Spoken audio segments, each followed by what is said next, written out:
திமுக அரசு மசோதா நிறைவேற்றி ஆளுநர் ஆர்.என். ரவிக்கு அனுப்பி வைத்தது.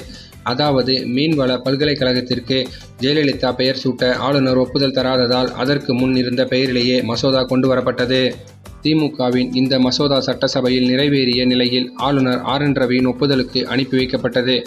ஆனால் ஆளுநர் ஆர்.என். ரவி இந்த மசோதாவை கடப்பில் போட்டார். அதன் பிறகு ஒரு வழியாக அவர் ஜனாதிபதி திரௌபதி முர்முக்கு அனுப்பி வைத்தார். இந்நிலையில்தான் நாகை மீன்வள பல்கலைக்கழகத்திற்கு மறைந்த முன்னாள் முதல்வர் ஜெயலலிதாவின் பெயர் வைக்கும் பரிந்துரையை ஜனாதிபதி திரௌபதி முர்மு நிராகரிப்பு செய்துள்ளார்.